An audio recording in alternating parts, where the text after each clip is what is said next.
नमस्कार, मैं अमन त्रिवेदी आप सभी का आंगनवाड़ी बहनों के सबसे पसंदीदा चैनल आईसीडीएस न्यूज़ में स्वागत करता हूं। आज की इस वीडियो में हम आप सभी के लिए बहुत सारी महत्वपूर्ण आंगनवाड़ी बहनों से जुड़ी खबरें लेकर आए हैं, तो आप वीडियो को पूरा जरूर देखिएगा। इसमें हम आपको आंगनवाड़ी से जुड़ी जो भी महत्वपूर्ण खबरें निकल के सामने आ रही हैं, उनके मानदेय से जुड़ी, उनके और भी जो भी योजनाएं हैं, उनकी विभागीय जानकारियों से जुड़ी सभी दिखाने वाले हैं, तो वीडियो को पूरा जरूर देखिएगा। वीडियो को सबसे पहले लाइक कर दीजिए। चलिए बढ़ते हैं आज की प्रमुख खबरों की ओर। पहली खबर मध्य प्रदेश की आंगनवाड़ी बहनों के लिए है। आपको बता दें कि मध्य प्रदेश में आंगनवाड़ी कार्यकर्ताओं और सहायिका बहनों के खाते में साड़ी खरीदने के लिए भी पैसे अलग से भेजे गए हैं। यह जानकारी हमारे जो व्हाट्सएप ग्रुप है उनमें हमारी जो आंगनवाड़ी बहनें जुड़ी हैं उन्होंने दी है। यहाँ पे इन्होंने बताया है, इनका नंबर हमने पर्सनल कारणों से हाइड कर दिया है, कि सर सहायिका का वेतन 5,000 और 800 अलग से आया था। दिसंबर का टोटल 58 रुपये इनका आया था। ये सहायिका हैं। और इसी तरह यहाँ पे किसी ने पूछा कि मानदेय ज़्यादा क्यों आया था, तो इन्होंने बताया कि 2 आंगनवाड़ी की साड़ी के लिए ये पैसे ज़्यादा भेजे गए थे। तो इसी तरह यहाँ पे श्वेता बहन है, उन्होंने भी बताया है कि सबका आया हुआ है। और यहाँ पे श्वेता सोनी बहन ने फिर से बताया है कि मंगल दिवस का 750 पहले डल चुका है और 600 रुपये नेट के लिए डाला गया है और साथ ही 800 साड़ी के लिए डाले गए हैं।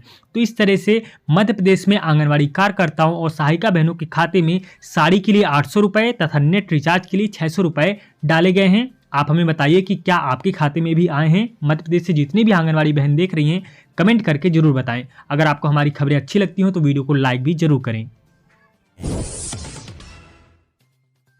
हरियाणा से सुमन राजपूत बहन के द्वारा एक आदेश हमें भेजा गया है कल। इसमें उन्होंने बताया है कि जो सरकार के द्वारा वहां पर आंगनवाड़ी कार्यकर्ताओं, मिनी आंगनवाड़ी कार्यकर्ताओं, जो सहायिकाओं के मानदेय में वृद्धि की गई है, उसमें कौन कौन सी बातें सरकार ने मानी हैं। ये पूरा हम आदेश आपको पूरा विधिवत दिखा देते हैं और पढ़कर सुना भी देते हैं कि इसमें कौन कौन सी बातें सरकार के द्वारा कही गई हैं। यहाँ पे आप देख भी पा रहे होंगे, इसके जो प्रेषक है निदेशक महिला एवं बाल विकास विभाग हरियाणा पंचकुला सेवा में सभी जिला कार्यक्रम अधिकारियों को जारी किया गया है। आप यहाँ पे देख पा रहे हो 24 जनवरी 2022 को ये लेटर जारी हुआ है। इसमें जो विषय है, दिनांक 29/12/2021 को सायं 3 बजे माननीय मुख्यमंत्री महोदय हरियाणा सरकार की अध्यक्षता में आंगनवाड़ी कार्यकर्ताओं एवं सहायिकाओं की यूनियनों के साथ आयोजित बैठक में की गई घोषणाएं। यहाँ पर आप देख भी पा रहे होंगे, आपको सूचित किया जाता है कि दिनांक 29/12/2021 को माननीय मुख्यमंत्री महोदय हरियाणा सरकार द्वारा आंगनवाड़ी कार्यकर्ताओं एवं सहायिकाओं की मांगों पर की गई घोषणाएं निम्न प्रकार हैं। और यहाँ पर कौन कौन सी घोषणाएं की गई थी वो देख लीजिए। सबसे पहले यहाँ पे एक कैटेगरी दी गई है, 3 कैटेगरी में बांटा गया है। आंगनवाड़ी कार्यकर्ता जिनके पास 10 वर्ष से अधिक का अनुभव है, आंगनवाड़ी कार्यकर्ता जिनके पास 10 वर्ष से कम का अनुभव है, और तीसरी है मिनी आंगनवाड़ी कार्यकर्ता, और लास्ट में है आंगनवाड़ी सहायिका। इसमें आंगनवाड़ी कार्यकर्ताओं को जो पहले 16/9/2019 से पहले जो उनको मानदेय दिया जा रहा था, यह था 11,811 रुपये। यहाँ पर 16/9/2020 को की गई बढ़ोतरी के बाद उनको 400 रुपये बढ़ाए गए थे। उसके बाद 16/9/2021 को 450 बढ़ाए गए। और इसके उपरांत यहाँ पर आंगनवाड़ी कार्यकर्ताएं थी जिनको 10 वर्ष का अनुभव था, उनको 12,661 रुपये मिल रहे हैं। उसके बाद जिन आंगनवाड़ी कार्यकर्ताओं के पास 10 वर्ष से कम का अनुभव है, उनको 11,401 रुपये मिल रहे हैं। साथ ही जो मिनी आंगनवाड़ी कार्यकर्ताएं हैं उनको 11,401 रुपये यानी कि आंगनवाड़ी कार्यकर्ता के बराबर मिल रहे हैं, जिनके पास 10 वर्ष से कम अनुभव है। केवल जिनके पास 10 वर्ष से अधिक का अनुभव है उनको ही 12,661 रुपये दिए जा रहे हैं। यहाँ पर आंगनवाड़ी सहायिका को 6,781 रुपये दिए जा रहे हैं। तो इस तरह से हरियाणा में आंगनवाड़ी कार्यकर्ताओं को एक सम्मानजनक मानदेय दिया जा रहा है। वहीं पर और भी हम बातें देख लेते हैं कि क्या क्या यहाँ पे पॉइंट रखे गए हैं, कि आंगनवाड़ी कार्यकर्ताओं को जो 10 वर्ष से अधिक सेवा का अनुभव रखती हैं तथा उन आंगनवाड़ी कार्यकर्ताओं का प्रतिशत 50% या अधिक कोटा निर्धारित करते हुए उन्हें वरिष्ठता में या लिखित परीक्षा के आधार पर पॉलिसी के अनुसार पदोन्नत किया जाएगा, यानी कि उनके जो प्रमोशन में उनको 50% का आरक्षण दिया जाएगा। साथ ही यहाँ पे जो दूसरा पॉइंट है कि आंगनवाड़ी कार्यकर्ता, मिनी आंगनवाड़ी कार्यकर्ताओं को सेवानिवृत्ति पर 1 लाख रुपए तथा आंगनवाड़ी सहायिका को 50,000 रुपए की धनराशि प्रदान की जाएगी। जब उनको रिटायर किया जाएगा, सेवानिवृत्ति किया जाएगा, तो आंगनवाड़ी कार्यकर्ता और मिनी आंगनवाड़ी कार्यकर्ता को 1 लाख रुपए तथा आंगनवाड़ी जो सहायिका हैं उनको 50,000 रुपए की धनराशि दी जाएगी। यहाँ पे जो तीसरा पॉइंट है कि आंगनवाड़ी कार्यकर्ता, मिनी आंगनवाड़ी कार्यकर्ता एवं सहायिकाओं को दुर्घटना में मृत्यु होने पर उनके जो आश्रित हैं उनको 2 लाख रुपए की धनराशि प्रदान की जाएगी। यहाँ पे चौथा है कि कोविड-19 के दौरान आंगनवाड़ी कार्यकर्ता, मिनी आंगनवाड़ी कार्यकर्ता एवं सहायिकाओं के द्वारा पूर्व में की गई ड्यूटी के लिए 1000 रुपये की जो एक मुश्त धनराशि है वो आंगनवाड़ी कार्यकर्ताओं को प्रोत्साहन राशि के रूप में प्रदान की जाएगी। इस तरह से जो हरियाणा सरकार है उन्होंने आंगनवाड़ी कार्यकर्ताओं, मिनी आंगनवाड़ी कार्यकर्ताओं, सहायिकाओं के लिए बहुत ही अच्छा कार्य किया है और इस तरह से हरियाणा में आंगनवाड़ी कार्यकर्ताओं को एक सम्मानजनक मानदेय दिया जा रहा है, क्योंकि हरियाणा में जो आंगनवाड़ी कार्यकर्ताएं थी वो भी धरना प्रदर्शन पर अड़ी हुई थी और उन्होंने कहा था कि जब तक हमारी मांगों पर विचार नहीं करेगी सरकार तब तक हम अपनी मांगों के लिए अड़े रहेंगे। तो इस तरह से बाकी की जो राज्य सरकारें हैं उनको भी आंगनवाड़ी कार्यकर्ताओं के विषय में सोचना चाहिए, क्योंकि अगर आप देखेंगे तो उत्तर प्रदेश में और बिहार में, साथ ही जम्मू कश्मीर में, इन जगह पर देखा जाए तो आंगनवाड़ी कार्यकर्ताओं को बहुत ही कम मानदेय दिया जा रहा है। इनसे ज़्यादा तो अदर राज्यों में जो आंगनवाड़ी जो सहायिका बहनें हैं उनको मानदेय दिया जा रहा है। तो इस तरह से अदर राज्यों की जो सरकारें हैं, राज्य सरकारें हैं, उनको भी सोचना चाहिए कि आंगनवाड़ी कार्यकर्ताओं को एक सम्मानजनक मानदेय दिया जाना चाहिए तथा जब वो रिटायर हों तो उनको एक सम्मानजनक जो धनराशि है वो देनी चाहिए। तो इस तरह से अन्य राज्य की जो सरकारें हैं उनको भी इस पर विचार जरूर करना चाहिए। आपकी क्या राय है हमें कमेंट करके जरूर बताएं। बिहार सरकार समेकित बाल विकास सेवाएं ICDS निदेशालय बिहार के द्वारा 24 जनवरी 2022 को यह एक आदेश जारी किया गया है। इसमें आंगनवाड़ी केंद्रों के संचालन के संबंध में यह आदेश जारी हुआ है। जैसे कि आप यहाँ पे देख भी पा रहे होंगे, विषय है कि आंगनवाड़ी केंद्र संचालन के संबंध में महाशय उपयुक्त विषय के संबंध में सूचित करना है कि क्षेत्र भ्रमण के दौरान आंगनवाड़ी केंद्रों के संचालन पूर्व निर्देश के अनुसार आंगनवाड़ी कार्यकर्ताओं, सेविकाओं एवं महिला पर्यवेक्षकों के द्वारा नहीं किया जा रहा है।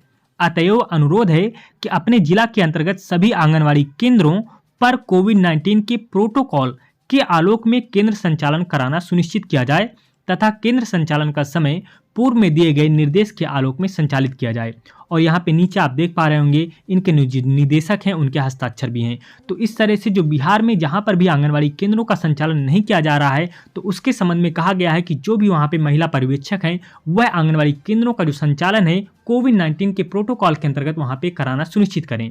तो अगर आप आंगनवाड़ी केंद्रों को वहाँ पर संचालित कर रही होंगी कोविड प्रोटोकॉल के अंतर्गत तो आपके लिए कोई दिक्कत की बात नहीं है। लेकिन जहाँ पर भी आंगनवाड़ी केंद्रों का संचालन स्थगित है तो वहाँ पर जो महिला पर्यवेक्षक हैं वह उनकी जो आंगनवाड़ी बहनें हैं उनसे पूछ सकती हैं, उनसे जो स्पष्टीकरण है वो भी ले सकती हैं कि आपका आंगनवाड़ी केंद्र बंद क्यों है, वहाँ पर जो संचालन है कोविड प्रोटोकॉल के अंतर्गत वह क्यों नहीं किया जा रहा है। तो अगर यह खबर आप बिहार से देख रही हैं तो वीडियो को लाइक जरूर करें, क्योंकि यहाँ पर आपको आंगनवाड़ी से जुड़ी जो भी खबरें होती हैं हर एक राज्य की, जितने भी राज्यों की हमें मिल पाती है हम आपके लिए लेकर आते हैं। तो वीडियो को लाइक जरूर किया करें। अगली खबर मध्य प्रदेश से है। जैसा कि आप अपनी स्क्रीन पर देख भी पा रहे होंगे, पेपर की खबर है कि सीएम के संदेश पर 15 दिन में 60,000 आंगनवाड़ी केंद्रों को लिया गया गोद। जैसा कि हमारे जो मुख्यमंत्री हैं मध्य प्रदेश के शिवराज सिंह चौहान जी ने कहा था कि अगर आप समर्थ हैं तो आप एक आंगनवाड़ी केंद्र को गोद ले सकते हैं।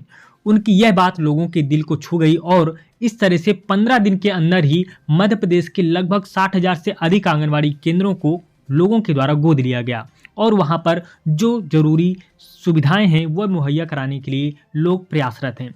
तो इस तरह से मध्य प्रदेश में आंगनवाड़ी केंद्रों को गोद लेने की जो व्यवस्था मुख्यमंत्री शिवराज सिंह चौहान जी ने शुरू की है वह काबिले सम्माननीय है। और यहाँ पे देख पा रहे होंगे एक आंगनवाड़ी बहन के द्वारा हमें भेजी गई है, उनके केंद्र में जागरूकता कार्यक्रम स्वास्थ्य शिविर का आयोजन किया गया और इस तरह से वहाँ पर रंगोली बनाकर साथ ही वहाँ पर फल फूल रखकर इत्यादि रखकर वहाँ पर इसका आयोजन किया गया। इसके साथ ही आगे हम आपको दिखाने जा रहे हैं कि जैसे ही चुनाव आते हैं यूपी में, उसी तरह से यहाँ पर जो चुनावी पार्टियाँ होती हैं किस तरह से अपने रंग दिखाने लगती हैं, वादे करने लगती हैं। इसी तरह एक पार्टी और है आज़ाद समाज पार्टी, इन्होंने भी आंगनवाड़ी बहनों के लिए एक वादा किया है कि अगर हमारी पार्टी सत्ता में आती है तो हम आंगनवाड़ी बहनों के लिए और आशा बहनों के लिए एक सम्मानजनक मानदेय देंगे। जैसे कि आप जो घेरे में है यहाँ पर देख भी पा रहे होंगे कि आंगनवाड़ी, आशा और भोजन माताओं की सैलरी 10,000 कर उन्हें नियमित किया जाएगा। इस तरह से जो भी पार्टी हैं सब आंगनवाड़ी बहनों और आशा बहनों को मिलाने का प्रयास कर रही हैं, क्योंकि वो जानते हैं कि अगर ये हमारे साथ मिल जाएंगी तो सत्ता बनाने में हमारा सहयोग हो सकता है, हमारी पार्टी सत्ता में आ सकती है। तो इस तरह से आंगनवाड़ी बहनों को चुनाव आने के पहले सभी लोग प्रलोभन देते हैं, लेकिन जब चुनाव जीत जाते हैं, जब सत्ता में बैठ जाते हैं, उसके बाद आंगनवाड़ी और आशा बहनों की कोई भी सुध नहीं लेता है। ये बात कहाँ तक सही है आप हमें कमेंट करके जरूर बताएं। यहाँ पर समाजवादी पार्टी का भी एक पोस्टर जारी हुआ है, आप देख भी पा रहे होंगे कि सरकार बनने पर आंगनवाड़ी कार्यकर्तियों को एक सम्मानजनक मानदेय देने की व्यवस्था की जाएगी। यानी कि जब ये सत्ता में आ जाएंगे तो ये भी आंगनवाड़ी कार्यकर्ताओं और आशा कार्यकर्ताओं को एक सम्मानजनक मानदेय देंगे। और इसके पहले कांग्रेस ने भी कहा है, हमारी जो प्रियंका गांधी जी हैं उन्होंने भी कहा है कि हम आंगनवाड़ी और आशा कार्यकर्ताओं को 10,000 रुपये जो एक सम्मानजनक मानदेय है देने की व्यवस्था करेंगे। सभी जो राजनीतिक पार्टियां होती हैं, हम ये नहीं कह रहे हैं कि सभी राजनीतिक पार्टियां झूठा वादा करती हैं, लेकिन जब ये सत्ता में आ जाती हैं तो ये अपने जो वादे होती हैं उनको बिसार देती हैं। ये पूरी तरह से सत्य है, ये सब आप लोग भली भांति जानते हैं क्योंकि इतनी सालों से नौकरी कर रही हैं। आपको भली भांति पता है कि कौन सी पार्टी सच बोल रही है, कौन सी पार्टी झूठ बोल रही है। इसके बाद ही यहाँ पर हम आपको ई श्रम के बारे में बता दें। आपने ये जो ई श्रम कार्ड है बनवा भी लिया होगा, और अगर नहीं भी बनवाया है तो आप ये जान लीजिए कि किनका किनका ई श्रम कार्ड बन रहा है। आंगनबाड़ी वर्कर भी इसमें शामिल हैं, आशा वर्कर हैं, स्वच्छ भारत श्रमिक हैं, जैसे सफाई कर्मचारी हो गया, रिक्शा चालक, धोबी, इधर जी, इस तरह से जितने भी यहाँ पे दिए गए हैं इन सभी को ई श्रम कार्ड बन रहा है। अगर आपने नहीं बनवाया है तो ऑफिशियल वेबसाइट पर जाकर आप ये ई श्रम कार्ड मुफ्त में बनवा सकते हैं, और इसके अंतर्गत आपको जो विभिन्न सरकारी योजनाओं से जो लाभ है वह भी मिलेगा। बिहार के सीतामढ़ी से राम बुजाउन भाई हैं, उन्होंने यह एक लेटर हमें भेजा है। इसमें उन्होंने बताया है कि आंगनवाड़ी कार्यकर्ताओं को मोबाइल पर काम करने के लिए विवश किया जा रहा है, और मोबाइल जो है पूरी तरह से लगभग ख़राब हो चुके हैं। लगभग 80% ये ख़राब है, 20% थोड़ा बहुत काम कर रहे हैं। फिर भी उनको जो पोषण ट्रैकर ऐप पर काम करने के लिए मजबूर किया जा रहा है। इसके संबंध में उन्होंने एक लेटर भी हमें भेजा है, जैसे कि आप अपनी स्क्रीन पर देख भी पा रहे हो। कार्यालय समेकित बाल विकास सेवा परियोजना परिहार सीतामढ़ी, 22 जनवरी 2022 को लेटर जारी किया गया था। प्रेषित है सभी आंगनवाड़ी सेविका परिहार सीतामढ़ी की। इसमें जो विषय है कि पोषण ट्रैकर ऐप में सभी मॉड्यूल तथा वृद्धि निगरानी, गृह भ्रमण, टीआचार, टीकाकरण एवं अन्नप्राशन, गोद भराई इत्यादि कार्य से संबंधित आंकड़ों की प्रविष्टि में शिथिलता बरतते हुए 100% रिपोर्ट नहीं भरने के संबंध में स्पष्टीकरण मांगा गया है। तो वहाँ पर जितनी भी आंगनवाड़ी बहनें काम कर रही हैं सीतामढ़ी में, तो वहाँ पर जो उन्होंने अभी तक पोषण ट्रैकर ऐप पर काम नहीं किया है उसके लिए उनसे स्पष्टीकरण मांगा गया है। लेकिन यहाँ पर आंगनवाड़ी बहनें कह रही हैं कि जो मोबाइल है वो सही प्रकार से काम नहीं कर रहे हैं, तो वो कैसे पोषण ट्रैकर ऐप पर काम करें, कि तो उन्हें सही प्रकार के एक मोबाइल दे दीजिए। क्योंकि आप सभी को पता है कि जो भी मोबाइल आजकल होते हैं उनकी जो लिमिट होती है 2 साल 1.5 साल, इससे ज़्यादा वो नहीं चलते हैं। लेकिन आंगनबाड़ी बहनों को बहुत ही कम कीमत पर जो मोबाइल दिया गया था उससे ये आशा की जा रही कि वो लगातार हमेशा ज़िंदगी भर चलता रहेगा। तो ऐसा नहीं हो सकता है। पहले विभाग को सोचना चाहिए कि आंगनवाड़ी कार्यकर्ताओं को एक अच्छी क्वालिटी का मोबाइल दिया जाए, उसके बाद उनको एक नेट खर्च के लिए जो नेट पड़ता है उसके लिए उनको पैसे मिलें, जैसे कि मध्य प्रदेश में आंगनवाड़ी कार्यकर्ताओं को दिए जा रहे हैं। इस तरह से अगर वहाँ पर आंगनवाड़ी कार्यकर्ताओं को जो सभी सुविधाएं हैं वो दी जाएं तो शायद वो अच्छी प्रकार से अपना जो काम है वो और भी बखूबी तरीके से कर सकें। आप हमारी बात से कितना सहमत है कमेंट करके जरूर बताइएगा। वीडियो को लाइक नहीं किए हैं तो वीडियो को लाइक भी कर दें, क्योंकि जब आप लाइक करते हैं तो हमें भी प्रोत्साहन मिलता है कि हम आपके लिए और भी जो महत्वपूर्ण खबरें हैं आंगनवाड़ी से जुड़ी वो लेकर आएँ। तो वीडियो को लाइक जरूर किया करिए। तो ये आज आंगनवाड़ी कार्यकर्ताओं से जुड़ी अभी तक की कुछ महत्वपूर्ण खबरें थी। आशा करते हैं आपको खबरें पसंद आई होंगी। वीडियो अगर अच्छा लगा हो तो वीडियो को लाइक कर दें। चैनल को सब्सक्राइब नहीं किया है तो चैनल को सब्सक्राइब भी कर लें। आपसे मिलेंगे अपने नेक्स्ट वीडियो में, तब तक के लिए नमस्कार, जय हिंद।